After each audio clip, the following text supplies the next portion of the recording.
biopsy. Let me show you the cone biopsy. Here's the cervix, and the cone biopsy is about to take that much of the cervix.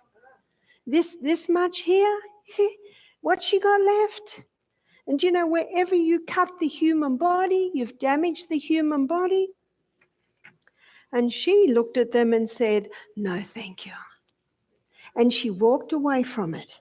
She talked to me and I said, "You have an incredible body that's got an inbuilt ability to heal itself once you give it the right condition." Now, one of the questions this morning was the effect of the mind on the body. And you know, part of healing is picturing that part of your body healing. Dr. Norman Doidge, he wrote a book called The Brain That Changes Itself. He tells the story of a man who had a stroke, and they had electrodes up and they said to him, "Move your arm." He tried and he could not. He said, "I cannot move that arm." And as soon as he said that, the nerve cells or the nerves going down that arm ceased to go down that arm because he said, "I cannot move it." So you know what you say? "I'm gonna move it." I'm going to try. I'm going to work on this. And you know, if you can't move it, you know what you do? You pick it up, get your fingers, and you start moving it. And you might have to do this at first.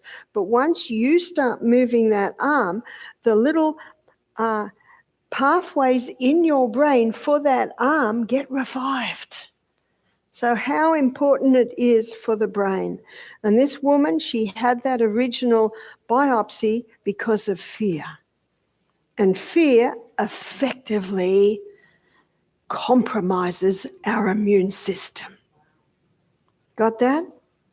It effectively compromises the immune system. And there are two methods or theories of healing today. One's based on fear and the other one's based on faith. Let's have a look at them. The theory based on fear is based on a theory that we evolved. And because we evolved, we cannot heal.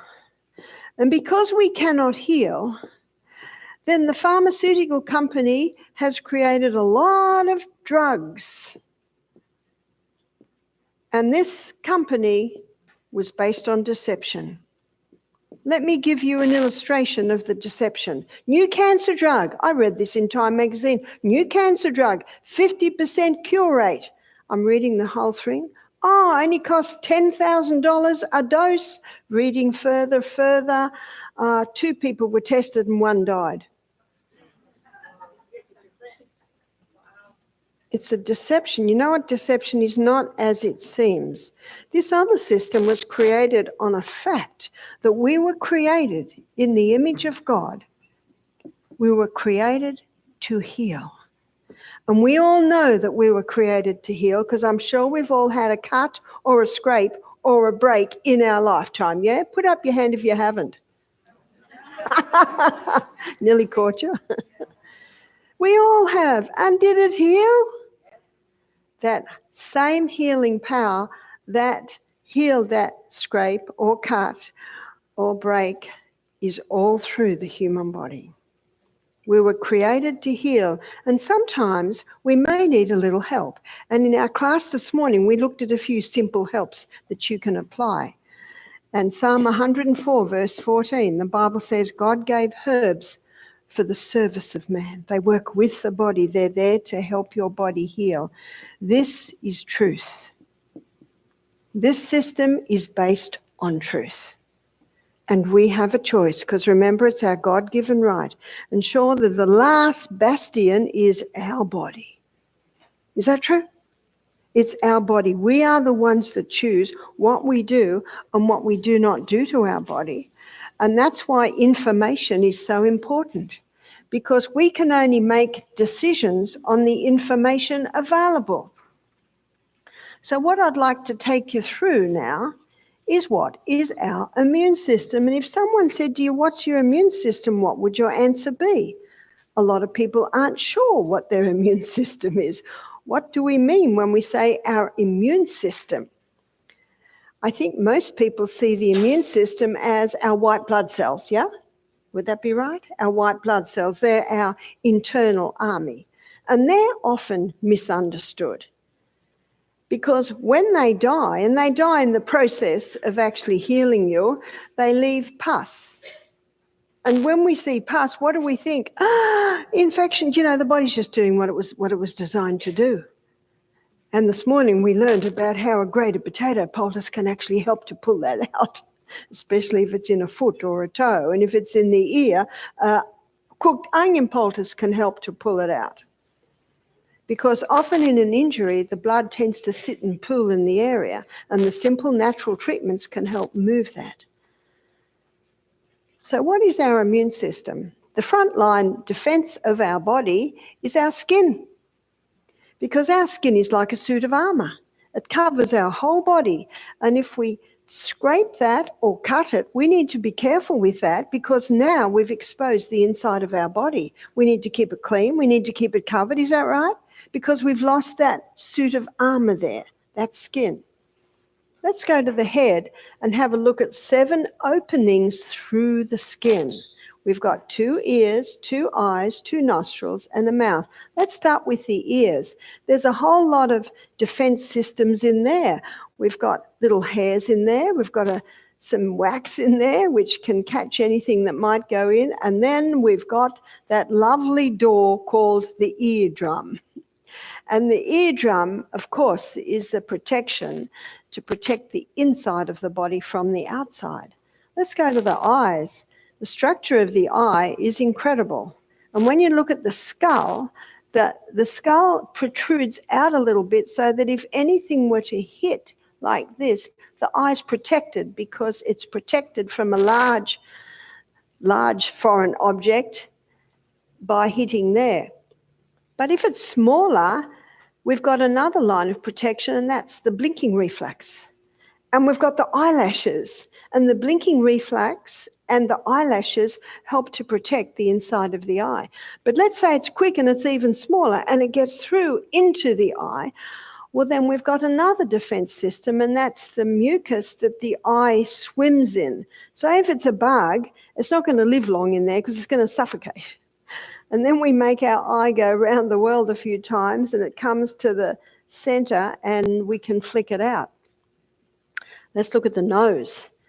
Inside the nose, there are little half caves all inside the nose. And if we breathe in air that is clear and pure, it's light and it goes straight to the back and down into the trachea, into our lungs. But if that air has dust on it, it's a little heavier. And if it's heavier, it starts ricocheting backwards and forwards between these little caves. And the hairs also play a part in shaking off that bit of dust. See, our nose purifies the air. That's why we should be breathing through our nose. Are you practicing? Breathing through the nose. There's actually a simple way to ensure that you're breathing through the nose while you sleep, and that's tape up your mouth. I can assure you, you won't die. Because you don't know. And by the way, snoring and sleep apnea would just about stop if the mouth was taped up. But we'll talk about that more. I think it's on Friday morning we're looking at respiratory. So it's in that way that the nose purifies the air and protects the inside of the body. And let's say even a little bit of dust might get through, then when we get down into the bronchi, well, the trachea is lined with little hairs, and those little hairs can trap it. And if something goes down there, and I think we've all experienced talking and laughing while we're eating, what sometimes happens? A little bit of food goes down. There's a coughing reflex to get it up. So now we'll come to the mouth. And when we go on our journey through the gastrointestinal tract, which I think is tomorrow, it's a fascinating journey, we will find that the gastrointestinal tract is a hollow tube. And it's not the inside of our body. It's a hollow tube that goes through our body.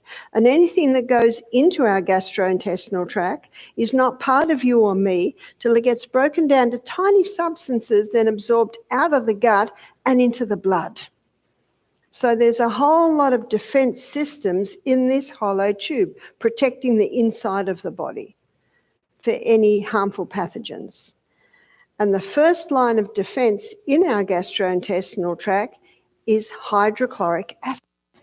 Hydrochloric acid is very interesting. When we go on our journey through the gut, you will see that it plays a role in breaking down our protein, but it is also antimicrobial. Do you know what that means? It's antibacterial. It's also antifungal, antiviral. Is antimicrobial, and that's why dogs can get away with eating rotten food, because they have 10 times the hydrochloric acid that we do. If 1 drop of hydrochloric acid were to go on your skin, it would burn a hole in your skin. But God, in his wonderful wisdom and mercy, has given a thick mucosa wall lining the stomach to protect the stomach lining from the hydrochloric acid. When we wake up in the morning, there's no hydrochloric acid in our stomach. Otherwise, it'd burn holes in our stomach all night. When we sit to eat and we see, smell, start eating food, then the hydrochloric acid is released. And that's why it's so important to have at least 1 glass of water half an hour before the meal, because that thickens that mucosa wall, which is 99% water. And so this is our front line of defense in that hollow tube in the gastrointestinal tract. It's hydrochloric acid, and that's why it's very important to have good hydrochloric acid. If someone says to me, I've got too much acid in my stomach, I said, congratulations, you must be digesting your food very well. And they look at me shocked, because that's what hydrochloric acid, the acid, that's part of what it does. And it's antimicrobial. Now let's say, and this happened to me at a friend's house, I was having lunch there, and the teenage daughter was playing with the dog and got up and made the salad. You know, dogs and cats are meat eaters. They carry parasites.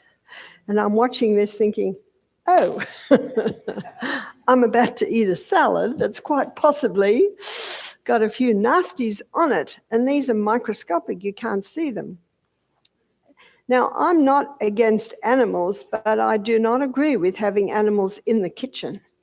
I do not agree with animals being in the eating area, and I do not agree with animals in the bedroom.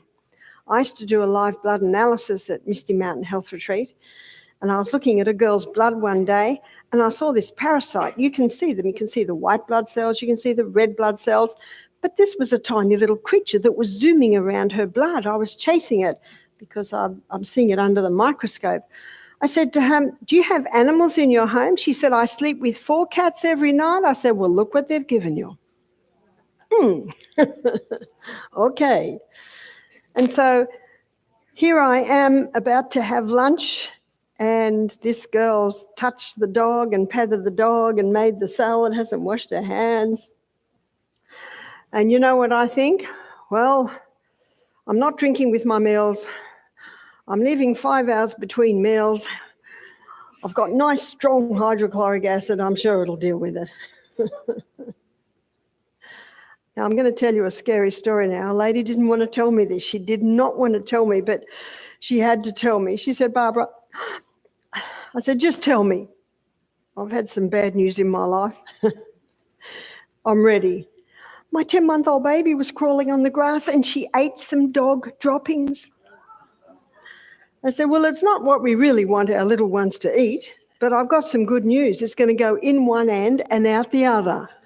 Got that? Because it's a hollow tube. And another lady said to me, my little one's got a cold and he keeps swallowing all the mucus. I said, don't worry about it. It's going to go in one end and out the other. It's a hollow tube. Now, ideally we blow our nose, and we certainly teach our children to do that. But the fact is, it is a hollow tube.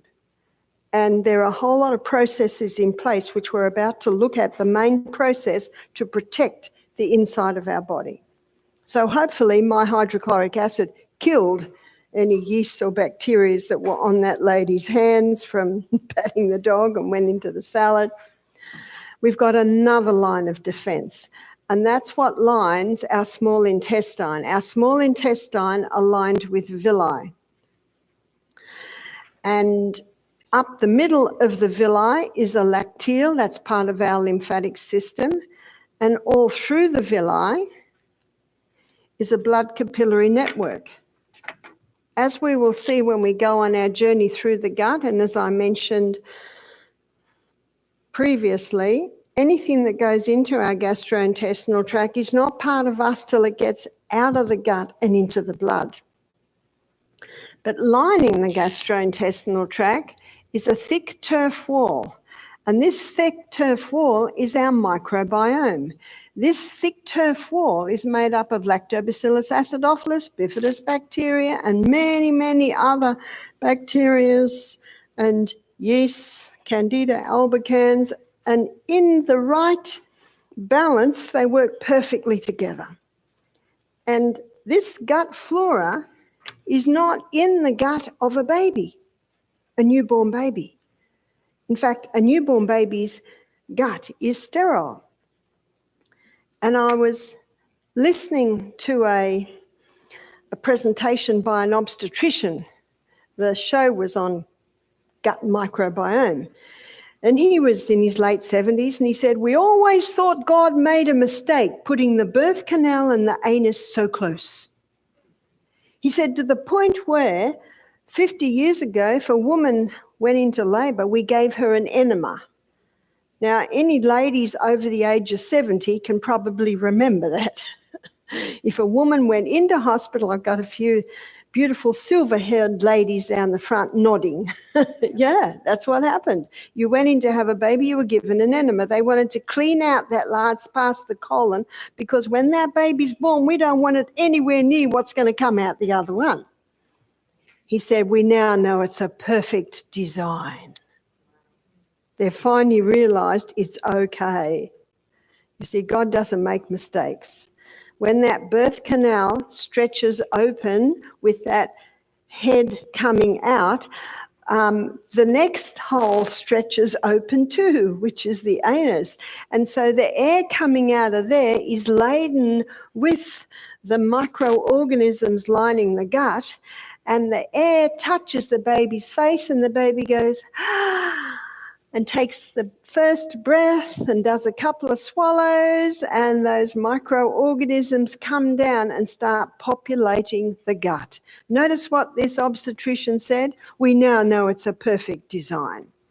And what they've discovered is that when babies are born via caesarean section, their gut has more skin flora in it than gut flora.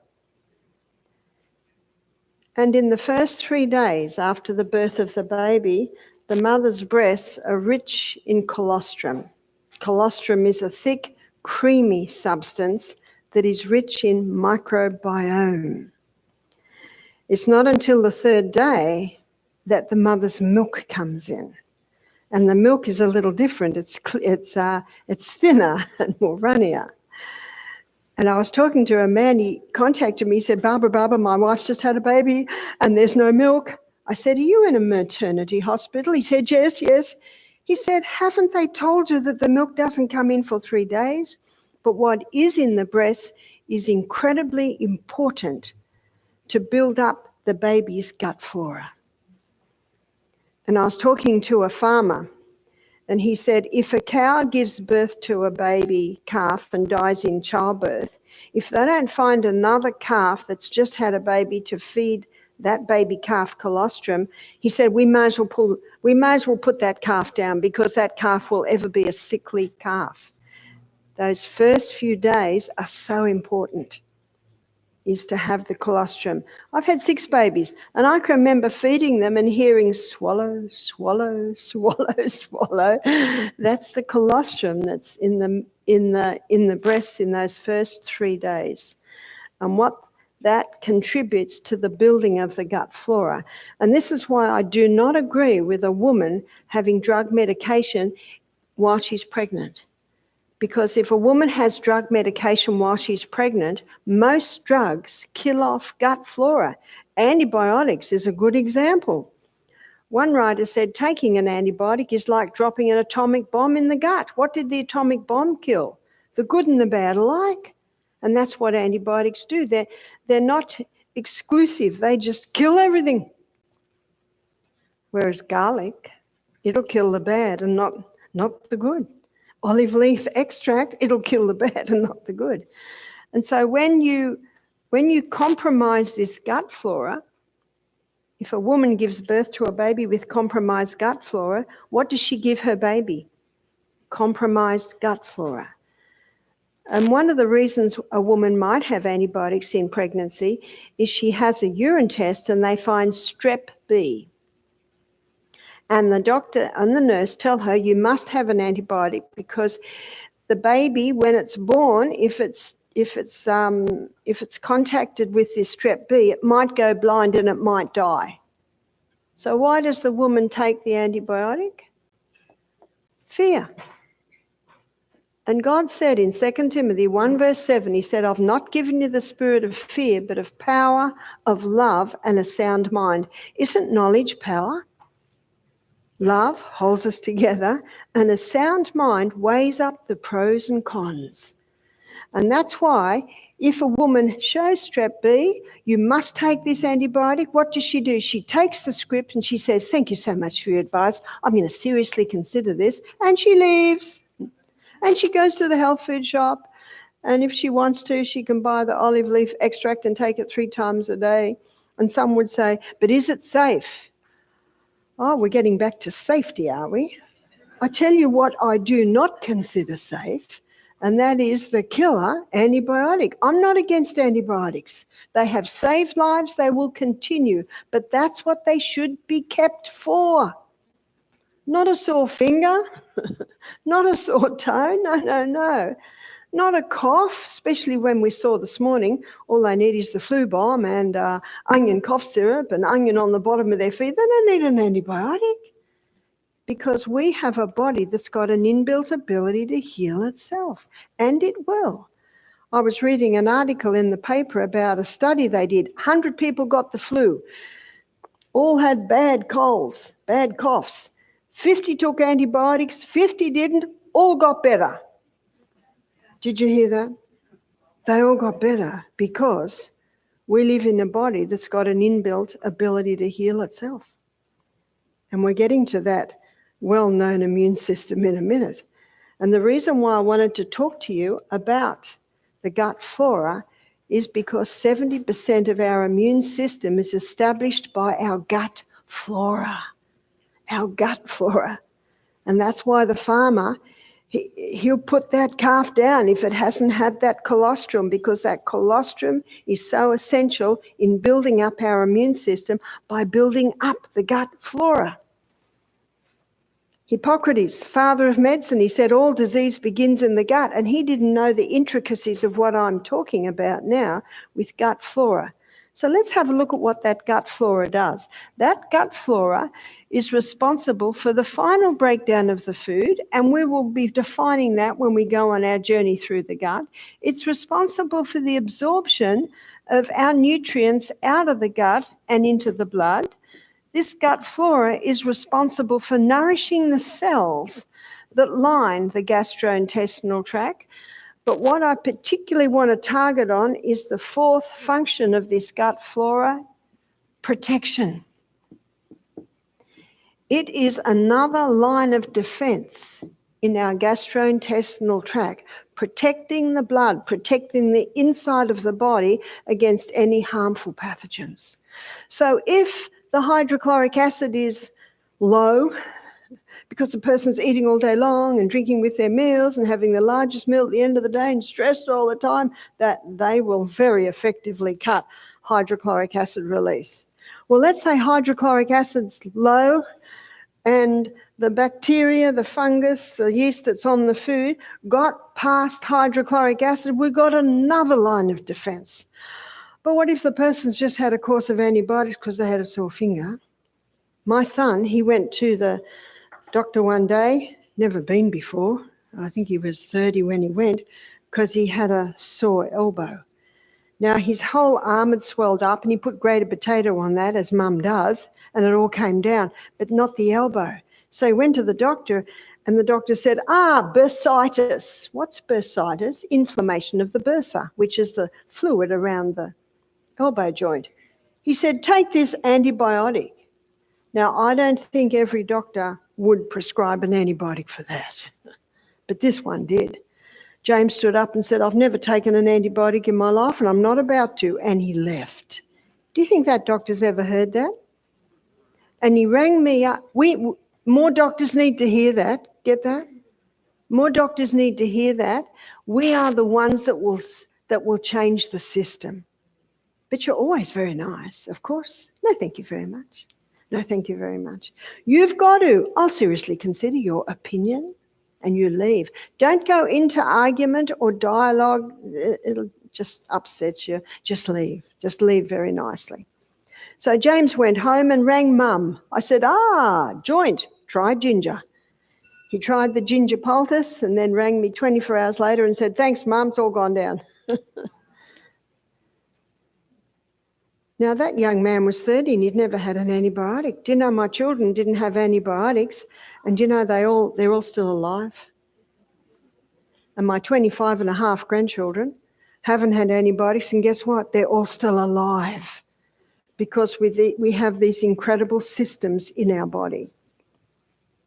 So what happens if antibiotics have been taken and the gut flora is compromised? What happens if statin drugs or pain-killing medication has been taken, which has compromised gut flora? We can build up that gut flora with probiotics. Antibiotics means against life. Probiotic means for life. And this is why including probiotic foods is a good idea in your food program.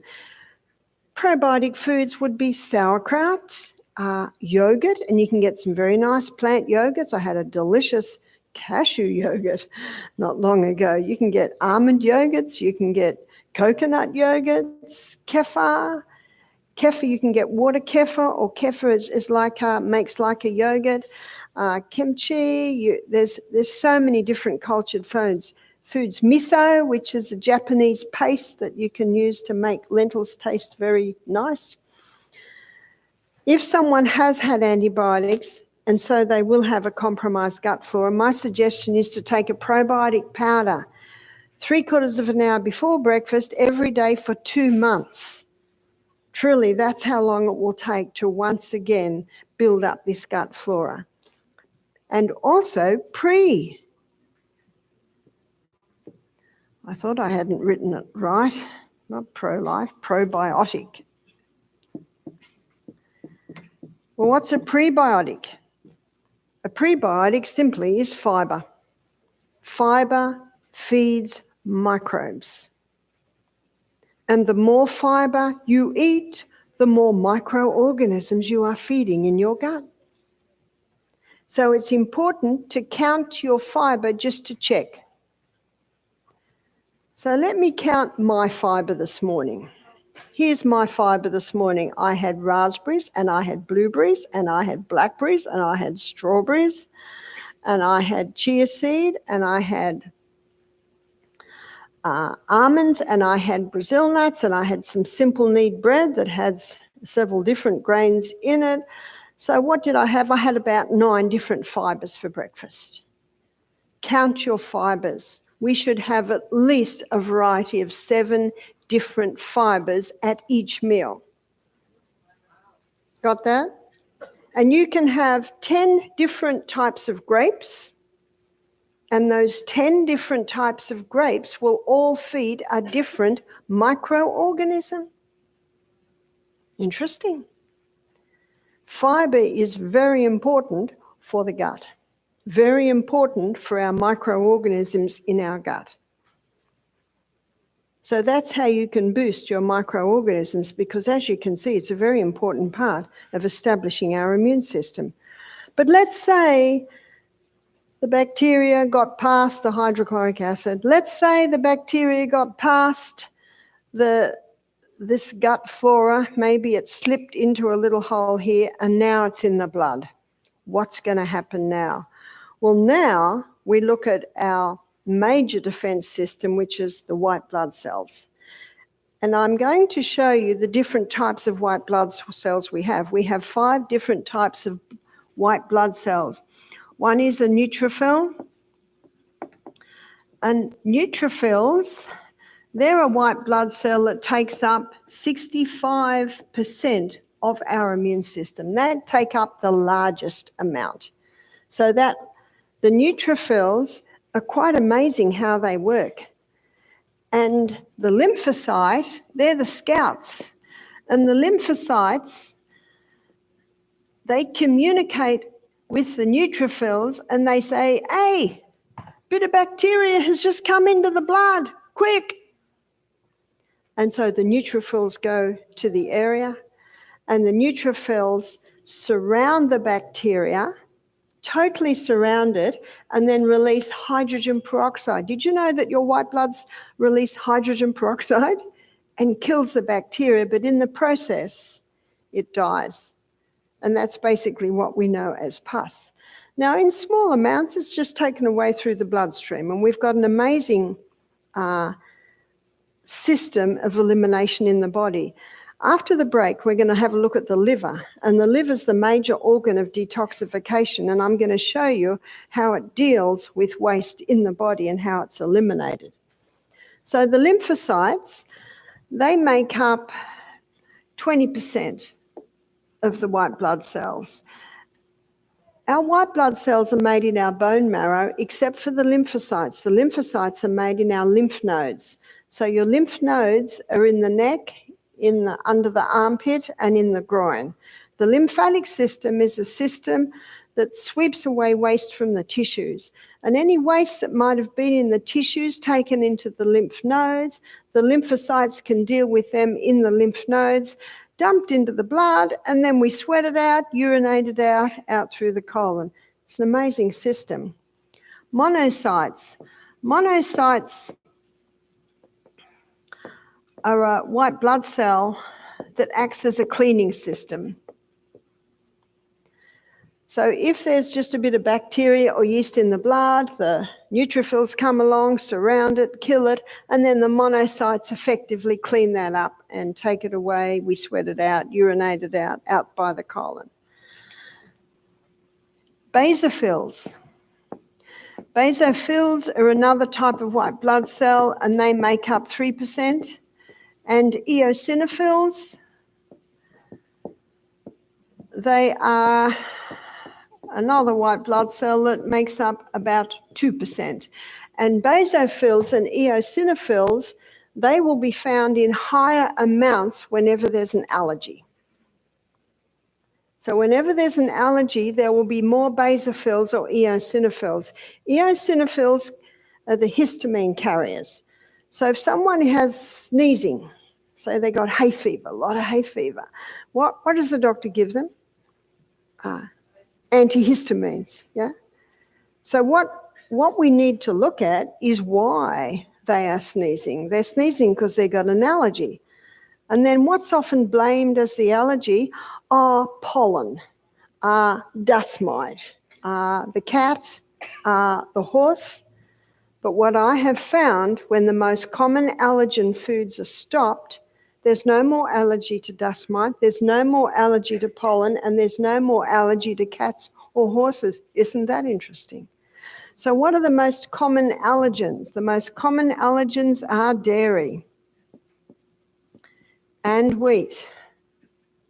And the wheat was hybridized. As we saw yesterday, it was hybridized in the 1950s.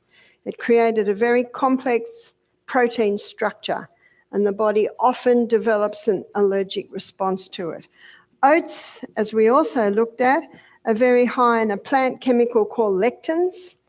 And remember, if they're not cooked properly and the gut flora is not strong, those lectins can get through and into the blood and can increase inflammation. And that inflammation, basically, whenever there's inflammation, you've got a rise in your white blood cells. Peanuts are commonly contaminated with mold. And those mold wastes, they're called mycotoxins. Myco meaning mold, toxin means poison. And refined sugar is like putting kerosene on a fire. And we have found that when these allergen foods are stopped, then the reaction to the dust mites, the sneezing, the allergies go. But it can take at least 2 months once these are stopped to see the full result. You can eat a slice of bread, it'll be out of your body in 24 hours, but the effect can remain for up to 2 months. So you've got to give it time. You've got to give it time. And again, the dairy farmers, fifth generation dairy farmers up in the hills of Switzerland, and that's raw milk, you probably won't see the allergies. And when the traditional wheat is used, which is spelt and enkenhorn, there's not often you see the allergy. And if the oats are cooked the way the Scottish do, they soak it all day, they cook it on the wood stove, the slow cooker all night, the lectins are gone. And if the peanuts are grown and harvested immediately, there's often not a mold aspect. And if sugar cane is used, it's not a problem. It's the pure crystallized acid that's extracted out of the sugar cane plant. But that being said, I'm a fifth generation Australian Scottish descent, and I have never been able to handle cow's milk. I used to have bronchitis every winter, and I realise now it was because I had a dairy allergy. But I do acknowledge that for some who've got five generation dairy farmer and the milk is raw and organic, they can often handle it. That's why you're the doctor. One lady said to me, she said, I married a man who's a fifth generation dairy farmer, and our first 3 kids, we just used to give them the raw cow's milk and everything was fine. But she said our 4th child, a little boy, he got major eczema all over his body, and then developed asthma. We took him to a paediatrician and he said, this child has a dairy allergy. So she said, we got a goat. And she said he went very, very well on the goat's milk. I have met so many mothers that have told me that their children really prospered on the goat's milk. You look at the size of a baby goat and the size of a baby human. Look at the size of a baby human and the size of a baby cow. So the goat's milk is certainly a lot closer to human milk. Now, the reason this child had a cow's milk allergy, even born to a father who was a 4th, 5th generation dairy farmer, is because he got more of his mother's genes, and she's not a 5th generation dairy farmer. It's the different genes that come through. Gets back again to that we should be our own doctor, because only we know how we feel, only we know what we've been through, and only we know how our body responds or reacts to actually what we're doing, what we're eating, what we're drinking. No one can tell you what your body can tell you. And that's why, as I showed in big letters this morning, we must listen. Moses said to the children of Israel, it's found in Exodus 15:26, he said, if you will diligently hearken, it's an old word for listen, if you will diligently hearken to the voice of the Lord your God, isn't that the voice of the Lord God in your body telling you, please don't do that. Yes, I like that. And so this young woman who was lying down in the doctor's surgery, and that first pap smear or biopsy made her scream. Do you know, she had every right, if they were going to do another, to pull this thing out of her body and say no. But it's hard, isn't it? It's hard, but we got it. We are the people that will change the system. And that's why this young woman said, no, I will not have a cone biopsy because she knew that she has an immune system. She has white blood cells who are well able to fight this. So I read a book, read many books, but this book I read about 15 years ago, it was on the physiology of digestion. I'll be talking about it when we go through the gut. And a young man named Alexis St. Martin sustained a gunshot wound to the stomach. It was an accident in a trading store. Dr. Beaumont attended him and he said he would not live because it blew out part of his ribs, it blew out part of his stomach, taken to hospital, and they did the best they could. After a week, a big tumour rose and then burst, and all this pus came out and a 2-inch piece of rib. What an incredible body. You see, that piece of rib is not connected to him anymore, so it's dead, so it's got to get out of the body. And what does the body use? It uses that pus was all those dead neutrophils were. They're fighting hard. Incredible. So they washed it and cleaned it up. A week later, another big tumour arose. Burst, another 2-inch piece of rib came out with all the pus. What an incredible body. We've got a body that has an inbuilt ability to heal itself. Now, just imagine, the book was written in 1844. Just imagine if that happened 100 years later, if it rose up like a tumour and he was given antibiotics and that calmed everything down, how's the 2-inch piece of rib going to get out? That's why we need to listen to the body, watch the body, investigate what is happening, because there is always a reason. Always a reason. So investigation is very important. What knocks off our white blood cells? What throws them back? What kills them? Chemotherapy kills them. Antibiotics kill them. We had a lady attend our program and she'd just done 6 months of chemotherapy. I used to do a live blood analysis. I looked in her blood. I couldn't find any white blood cells. See, the blood analysis I used to do had a dark field condenser, meaning the background is dark. So you saw the white blood cells and the red blood cells, no white blood cells. So when someone has had a series of chemotherapy, their body is now ready for a major onslaught because they've lost their defense system. It's like a country losing its army. Then it can be invaded by anything or anyone. So every night we gave her a steam sauna. So we have a steam sauna down by the creek. And so all our guests go in and have a steam sauna. And do you know what the steam sauna is creating?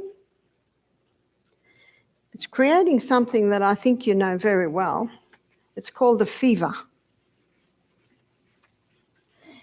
A fever is a wonderful thing. It's nothing to fear. We created a fever. So they go in, our guests go into the steam sauna, steam coming in, you get very, very hot, then go out because the brain doesn't like being hot for long. Dive in the mountain stream, come back into the steam sauna for another 10 minutes.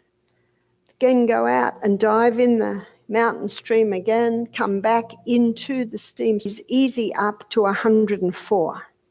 What have we just created? We've just created a fever. A fever is a wonderful thing. That's why I never got concerned if my children had a cold and they got a fever. I thought, wow, the body's bringing in the big guns. This is really going to accelerate their healing. Because in a fever, with this high temperature, the blood starts to move faster. The lymphatic system starts to move faster. The person starts to perspire. What's perspiration? What's it throwing off? Waste. More waste is getting thrown off. And the bone marrow is stimulated to make more red and white blood cells. What an amazing healer is a fever. Fever treatments have been used for centuries all through Europe to stimulate healing in the body. Please remember that a fever is your friend because a fever has a purpose, as I just explained.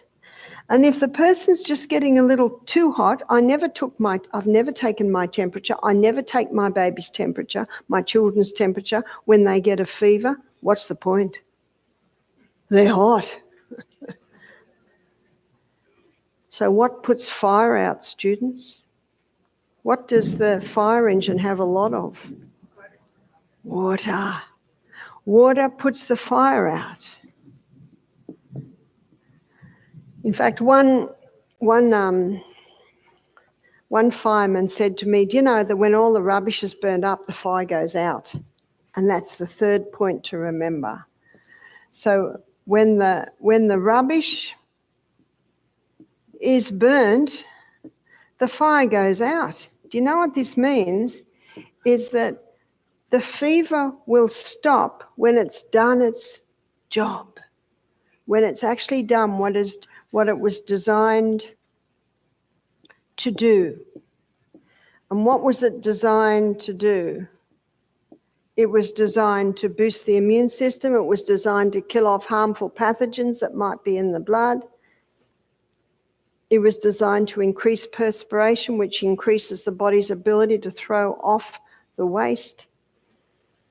That's why if someone has a cold and they get a fever, well, that's fantastic. We're getting really serious here at cleaning out this body. Proverbs 14 verse 6, the Bible says, knowledge is easy to him that understands. My aim is to give you an understanding of the fever, of the immune system, how they work together, so that when you get a fever, rejoice. So water puts the fire out. Make sure the person with a fever is well hydrated. They need to be drinking a lot of water. We say to our guests, in preparation for the steam, to start hydrating their body as soon as they wake up. The ladies have their steam at 3:30, the guys have their steam at 4:30 every afternoon, because when they come out of the steam, they're just worn out. It's like they've just climbed a mountain. They've gone from hot to cold to hot to cold, and they usually sleep quite well. So we say to our guests, you can't hydrate your body 10 minutes before the steam bath. You've got to start hydrating your body little by little by little all through the day, ready for the big sweat, because you're going to be throwing off a lot of waste, and the body uses water to throw off the waste. And that's also the reason why they go in the hot steam and dive in that cold water. Because what the cold water does is it equalizes circulation and prevents chilling. That's what the cold dunk does. So the lady that had no white blood cells at the beginning of the week, I looked at her blood again on Friday and her white blood cell was back to normal, showing the power of creating the fever and the cold plunge back into the hot steam. It's a powerful treatment. So you may not have a steam bath at your house, but there's a simple thing you can do.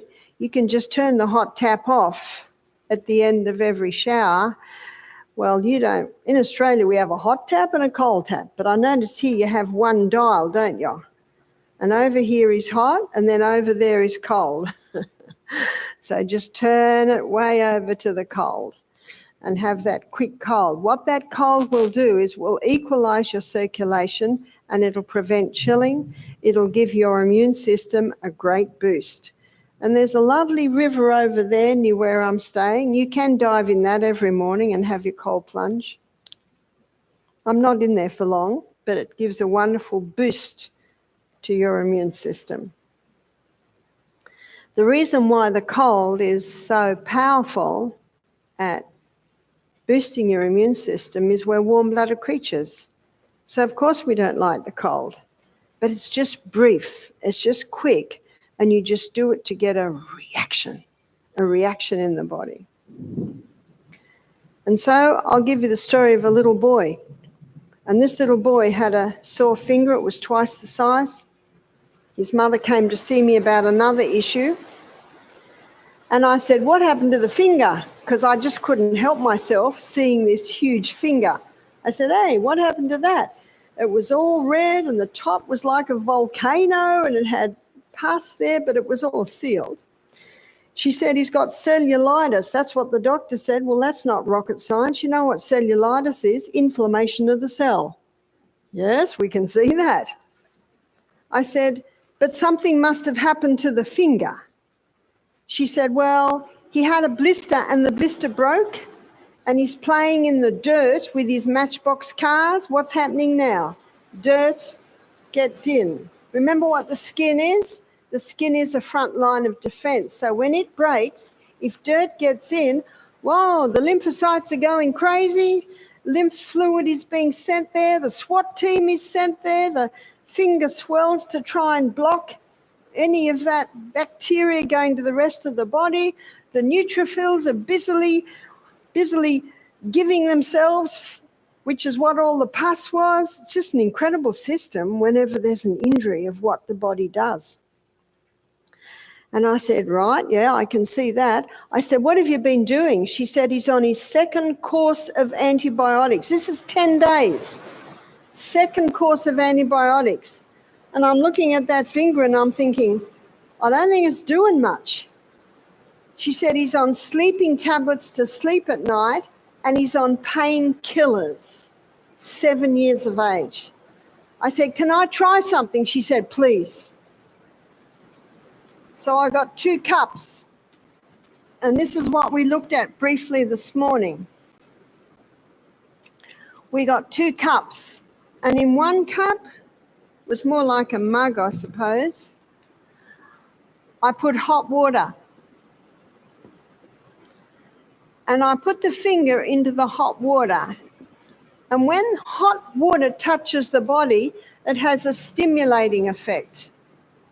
And what it's stimulating is blood. And the Bible says the life of the flesh is in the blood. And the blood contains, yes, the white blood cell, and the blood also contains red blood cells. And these red blood cells are the carriers of oxygen. They're the carriers of nutrients. The blood also carries water. And the blood also takes away waste. No wonder the Bible says the life of the flesh is in the blood. It's got everything we need to heal any part of our body. So the hot water, when it touches the skin, causes stimulation, and we're stimulating blood. It takes 3 minutes once the hot water's applied to go to a slow down. And that's when people get into the hot bath and fall asleep. Is that right? So before it's got an opportunity to slow down, we put it in cold water. And the colder the cold and the hotter the hot, the better the reaction. And when you put that finger in cold water, it's, you see, we're warm-blooded creatures. So when cold water touches us, there's a reaction.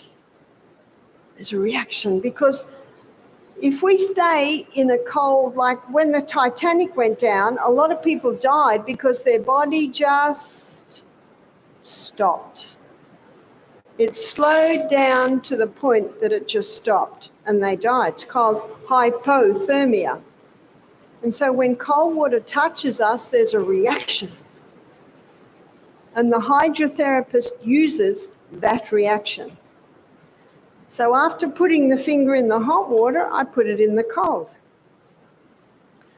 And while it's in the cold, I put a little bit more hot into the hot. We want to keep it hot. And I find the person can handle it a bit hotter on the second go. We put it in the cold and it takes 30 seconds. 30 seconds once you apply cold water to get to a slowing down. So can you see what I did? I put it in the hot for 3 minutes. I put it in the cold for 30 seconds. After 30 seconds, what do? Back in the hot. After 3 minutes, what do? Back in the cold. I do this whole process 3 times.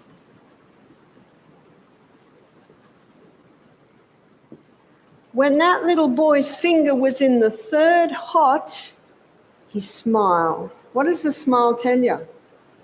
He's got relief. In fact, reading his body language, I'd like to suggest that his pain levels had gone down 50%. That's incredible. And how long did that take? 12 minutes? 12 minutes, yeah? How long does it take Tylenol to have an effect? Half an hour? 40 minutes? 12 minutes, and he had pain relief. He's just looking at his mum and smiling. That poor little boy has suffered for 10 days with his finger. 12 minutes in an alternating hot and cold, and he's got more relief than he's had from all of those drugs over the last 10 days. And then I grated a potato, just a little bit, just about a teaspoon, made a little poultice like I did this morning, put it on, put a bit of plastic on, taped it on, asked God to please bless that. And then he sat there looking at me smiling for the next hour, just smiling. When he went home, it's about 11 in the morning, 2 o'clock, he said to his mother, "Can we do that again?" Why did he ask that? Because he had experienced great relief. And I wouldn't be surprised if the fluid was building up again. So they did it again, did another fresh grated potato. Every time they changed it, it was coming down. Then they did a fresh one for overnight. And the mother told me that when they took it off in the morning, the finger was back to normal size and all the waste came out. It was all in the poultice. How simple is that? 10 days he suffered from this. And yet the result from just the simple hot and colds and the grated potato, not only is that hot and cold bringing relief by getting the old blood out as the new blood comes in, and as the new blood comes in, more oxygen, more nutrients, more water, more waste taken away, more white blood cells. Did you know that nurses used to learn this? Did you know that 80 years ago, nurses learned hydrotherapy? I have their textbook. It's called Abbott's Hydrotherapy for Nurses. They were taught water therapy. And I mentioned, I think this morning, about Dr. Kellogg. He had this huge health retreat, and it is said of him that he was an excellent surgeon, but he rarely did surgery because he healed people. His nurses healed people with simple water treatments. Dr. Kellogg has written whole encyclopedias on water therapies. And in the little book, The Ministry of Healing, on page 127, the author says, the use of natural remedies requires an amount of care and effort that many aren't prepared to give. It's so much easier to give a tablet than to do hydrotherapy. That's why it's been eased out. Too much work. Too much work. Well, it's not eased out in my home. And what's the saying? Buy now, pay later. And I have found that when you do these simple treatments, it certainly takes a bit of work, but you pay later in that the person's healed. But you just give a tablet, you pay later in the constipation comes, the gut flora is destroyed, and drugs never heal. They just mask the symptoms. And yet the symptoms are there to tell you something. They're there to say to you, can you please do something? But when that symptom is masked, the person relaxes and they don't do anything, and so the situation gets compounded. So these simple water treatments, you can put feet in, you can put elbows in, you can put hands in. In fact, in my book, Sustain Me, I have a whole chapter on hydrotherapy. And I show you can even do it on the hips. So sitting in hot water, sitting in cold water, excellent for prostate problems, excellent for hemorrhoids, excellent for constipation, excellent for kidney problems. In fact, it's written there in detail in a whole lot of areas. All these treatments are working with the systems that God put into the body to heal. And to me, that makes the most sense. And that's why my 8 children have all still alive, despite the fact that they didn't get antibiotics or drugs. And they're doing the same thing to their children because they proved it works. And 1 Thessalonians 5:21, the Bible says, prove all things. How many things do you prove? All. Prove it for yourself. You don't have to have letters behind your name. All you have to do when someone has a sore finger, you say, do you know what I did? I just did some hot and colds. Do you know what I did? I put a potato poultice on it and it fixed. That's what I did. You don't have to have letters behind your name to say that, do you? So you better go home and do hot and colds and put a grated potato poultice on you just so you can say that. And so I trust that you now have faith in your incredible immune system. We're going to answer some questions now. Thank you. Thank you.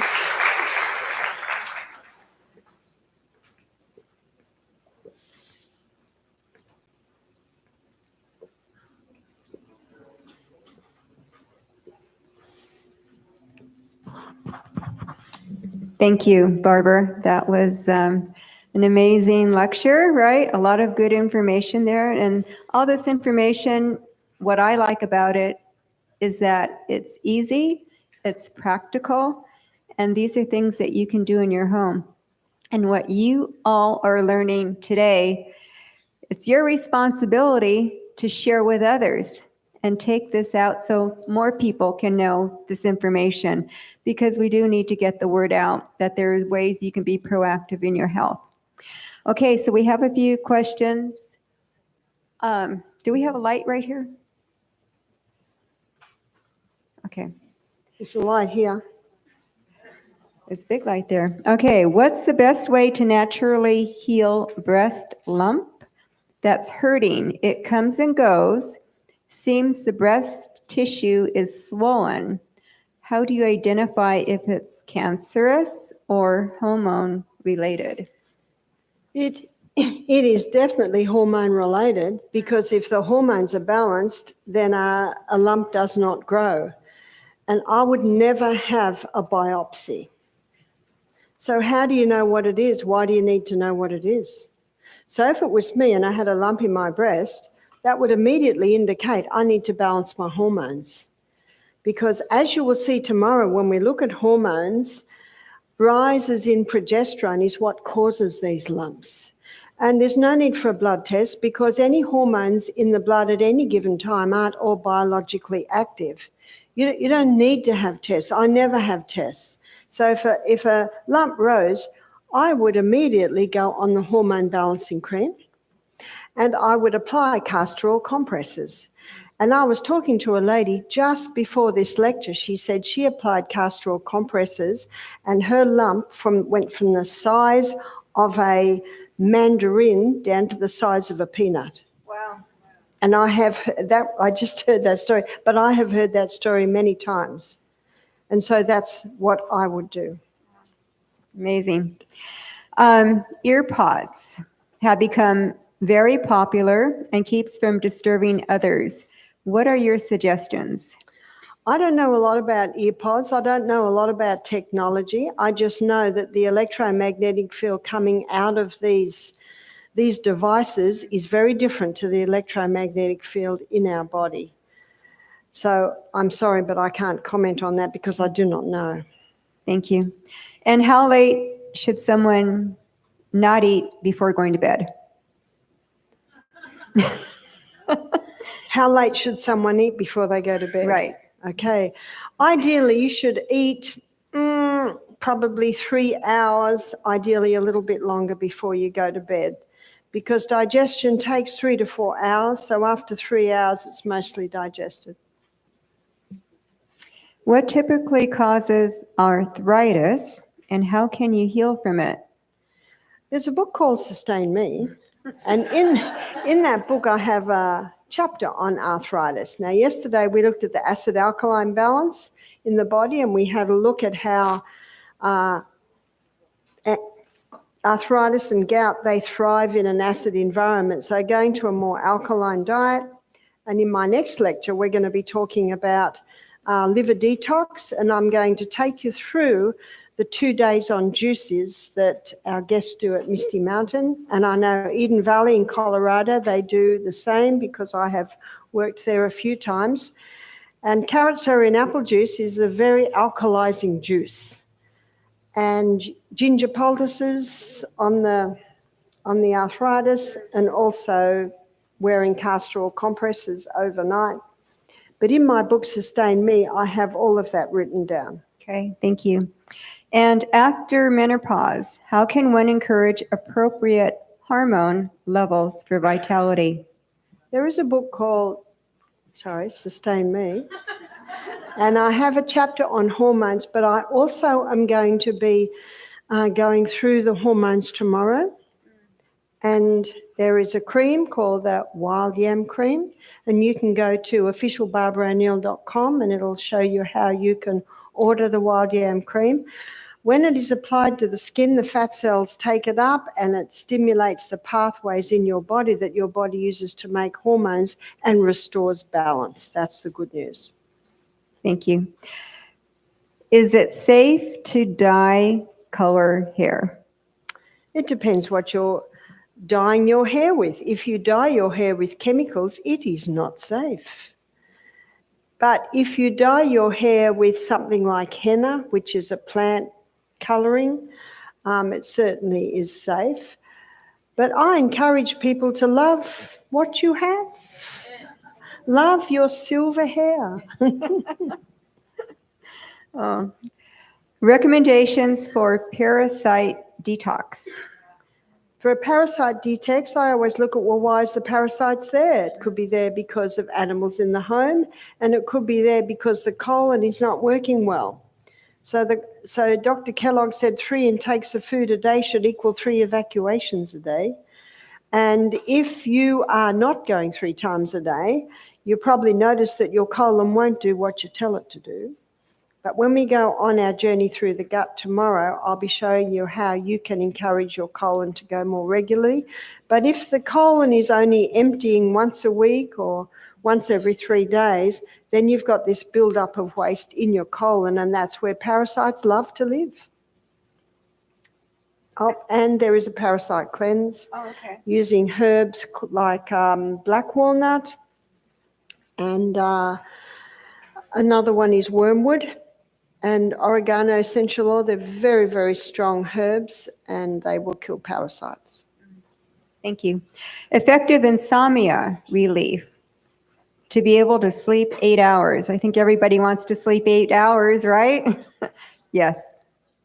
Yes. And what's the secret? When you read in my book, Sustain Me, the chapter on sweet sleep, you will see that it's imperative for your mental health, your emotional health, your physical health, that you sleep 8 hours, and also protect our brain from mental illness and from Alzheimer's. We need to have that much sleep. And I also show in the book how you can train your body back into sleep. Thank you. How can you get rid of an aneurysm in the aorta naturally, no surgery or medicine? Cayenne pepper. Tomorrow in our natural remedies class, we're going to be looking at cayenne pepper, and you will discover that cayenne pepper thins the blood, cayenne pepper opens the blood vessels, and cayenne pepper strengthens the arterial wall. So cayenne pepper will help to heal from an aneurysm. How much cayenne pepper do you need? I would start with 1 capsule 3 times a day, and as your body gets used to that, you could build up to 2 capsules 3 times a day. And what can be done for varicose veins? In my book, Sustain Me, there is a chapter called Lovely Legs, and it shows how you can manage varicose veins. It's usually there's an inherited factor in varicose veins, but remember, genetics loads the gun, but lifestyle pulls the trigger. Varicose veins can be managed. When someone's carrying excess weight, that puts a lot of pressure on the legs. If they're on their feet all day, that puts pressure on the legs. I'm very fussy on my footwear. I make sure that the shoes that I'm wearing are well-fitting and enable me to stand up for hours on end talking to you. So good footwear is also important. And if the person with varicose veins has a job that they're on their feet all day, they will ever have their varicose veins. So really you've got to get a job where you're not on your feet all day. Right. And our last question here, how can neuropathy be healed? Tomorrow, when we look at our natural remedies class, I'm going to show you how to make a cayenne pepper compress for the bottom of the feet, and that will heal neuropathy. You cannot put someone with neuropathy, you cannot put their feet in hot water because you can damage the tissues. And if someone has no feeling in their feet, you cannot put cold feet into hot water. But you can apply cayenne pepper compresses to the bottom of the feet. And if you can't wait for tomorrow, then my book, Sustain Me, it shows how you can make them. That concludes our Q&A for this evening. Thank you, Barbara. Thank you. Okay, so we are getting ready for our dinner service, and if your armbands, they'll come around, and you're going to get silverware if you have an armband that matches the green, the white, and what was the other color? I think it was red. Red, I think. Orange. Thank you. Thank you there. Okay, so our tonight's menu, we have roasted sweet potato salad with crispy chickpea and peach crisp, and that will be our menu for this evening. And if we may, let's, I'm going to go ahead and ask the blessing on the food now before our dinner.